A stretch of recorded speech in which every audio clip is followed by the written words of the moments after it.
Hello friends, welcome to my YouTube channel. নমস্কার বন্ধুরা, মঞ্জু রান্নাঘর থেকে সবাইকে স্বাগত। তো বন্ধুরা, আজকে আমি আপনার কাছে একটি ভিডিও নিয়ে হাজির হয়েছি। এখন ইলিশের সিজন।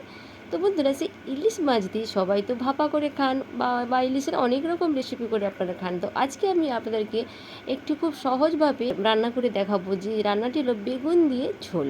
তো বন্ধুরা, আপনারা কিন্তু ইলিশের কালো জিরে, কাঁচা লঙ্কা আর বেগুন দিয়ে ঝোল কিন্তু হয়তো খেয়েছেন, বা আমি কিভাবে করি সেটা আমি আপনাদের সঙ্গে শেয়ার করছি। আমার পুরো ভিডিওটি দেখবেন, মাঝখানে স্কিপ করবেন না। আমার পুরো ভিডিওটি দেখার জন্য আপনার কাছে অনুরোধ রইল।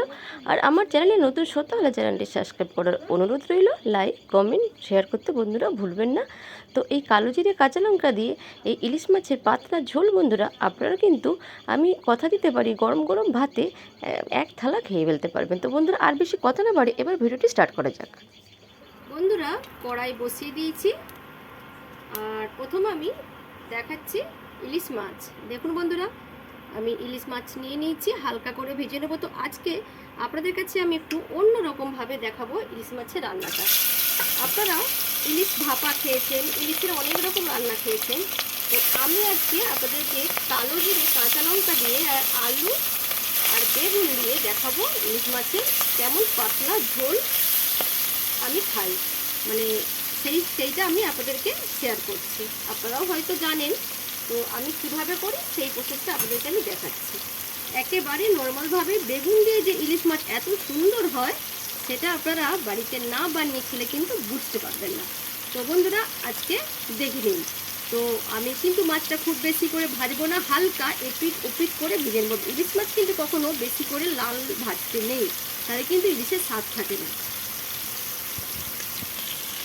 বন্ধুরা, এক পিঠ হয়ে গেছে, উল্টে দিচ্ছি। তো আমি কিন্তু বলে দিই, ইলিশ মাছ কিন্তু আমি কেটে ধুইনি। আমি প্রথমে ভালো করে আঁশ ছাড়িয়ে নিয়েছিলাম, আর গোটা ইলিশকে ধুয়ে তারপর আমি কেটেছি। তো বন্ধুরা, আপনারা আমার এই কথাটা একটু মাথায় রেখে আপনারাও এইভাবে করবেন। দেখি ইলিশের দেখবেন স্বাদটা আরও দারুণ হয়ে যাবে। ইলিশ মাছকে ছাড়িয়ে, গোটা ছাড়িয়ে ভালো করে ধুয়ে, ফুলকোগুলোকে ভালো করে ধুয়ে ফেলে পরিষ্কার করে গোটা মাছটাকে কেটে তারপরে আপনারা রান্না করে দেখবেন, তার স্বাদ আর এমনি কেটে ধুয়ে নিলে তার স্বাদ দুটো কিন্তু একটু পার্থক্য হবেই।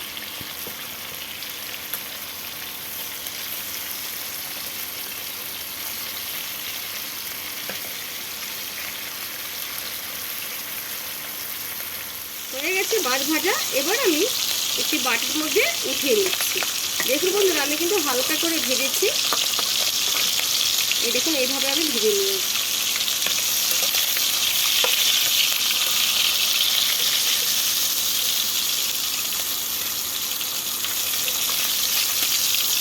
সেই তেলে আমি আলুগুলো ভেজে নেবো। আমি দেখুন লম্বা লম্বা করে আলু কেটে নিয়েছি, আলুগুলো আমি ভেজে নেব।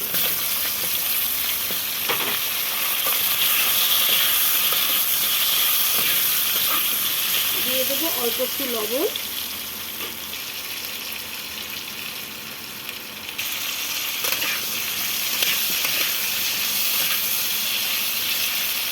আমি ঢাকা দিয়ে ভেজে নেব, যাতে আলুটাও ভাপানো হয়ে যায়। বন্ধুরা, আলু ভাজা হয়ে গেছে। আলুগুলো প্রায় 60 থেকে 70% সেদ্ধ হয়ে গেছে, আর লাল লাল করে ভাজা হয়ে গেছে। এবার আমি একটি পাত্রের মধ্যে উঠিয়ে নিই। এইবার ওই সেম তেলে দিয়ে দিচ্ছি আমি লম্বা লম্বা করে রেখেছিলাম, কেটে রেখেছিলাম বেগুনগুলো আমি দিয়ে দিলাম। এবার অল্প একটু দিয়ে দেব লবণ, দিয়ে ওই একই সেম প্রসেসে আমি বেগুনগুলোকেও ভেজে নেব ঢাকা দিয়ে। তো বেগুন দেওয়ার সময় আমি বাতি কমাবো না, বাতিটা বাড়ানোই থাকবে, নাহলে বেগুন কিন্তু সেদ্ধ হবে না, দুবড়ে যাবে।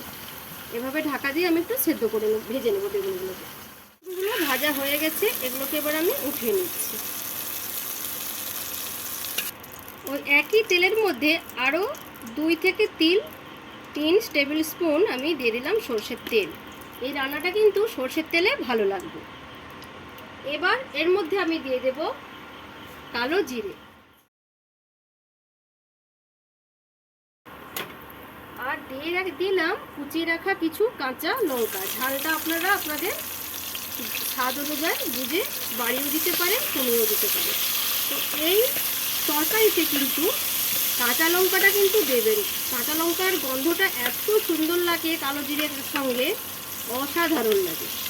ভেজে রাখা আলুগুলো দিয়ে দিলাম। কালো জিরে কাঁচা লঙ্কা থেকে মিষ্টি গন্ধ বেরিয়ে গেছে। এবার আলুগুলো দিয়ে দিলাম। তো এই রান্নাটা না বন্ধুরা খুব তাড়াতাড়ি হয়ে যায়, খুব শর্ট সময়ে। বেগুন আর আলু ভাজার সময় আমি অল্প অল্প লবণ দিয়েছিলাম, আর একটু দিয়ে দিলাম লবণ। এবার ঝোলে আমি টেস্ট করে তারপর দেবো লবণ। এইবার দিয়ে দিলাম হলুদ, তারপরে দিয়ে দিলাম ধনে গুঁড়ো, এরপরে দিয়ে দিলাম জিরের গুঁড়ো। সব মশলা আমি একসঙ্গে দিয়ে দিলাম। এবার দিয়ে দিলাম অল্প একটু জল, যাতে মশলাগুলো না পুড়ে যায়।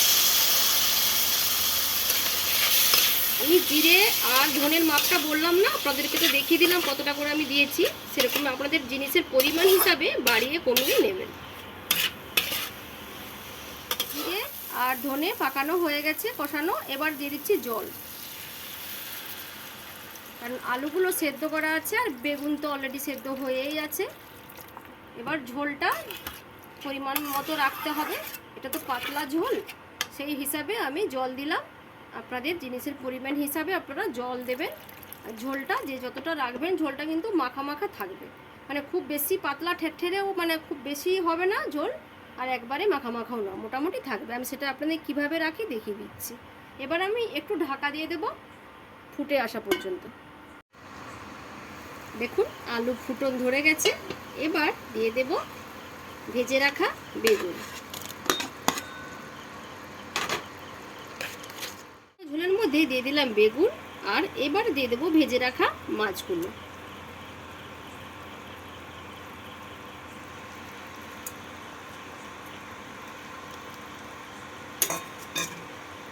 এবার আরও একটু সময় অপেক্ষা করব ফুটে যাওয়ার জন্য। মাছগুলো দিয়ে আর একটু সময় অপেক্ষা করব ফুটে যাওয়ার জন্য। এতে কিন্তু আর কোনো কিছু দেব না, শুধু নুনটা একটু দেখে নেব কেমন স্বাদটা ঠিক হয়েছে নাকি। আর ঢাকা দেব না, এবার এমনি ফুটবে। হয়ে গেছে বন্ধুরা বেগুনের ঝোল, কালো জিরে কাঁচা লঙ্কা দিয়ে বেগুনের ইলিশ মাছের ঝোল। তো আজকের মতো এখানেই ভিডিওটি শেষ করছি। আবার নতুন ভিডিও নিয়ে আপনাদের কাছে আমি হাজির হব। টাটা।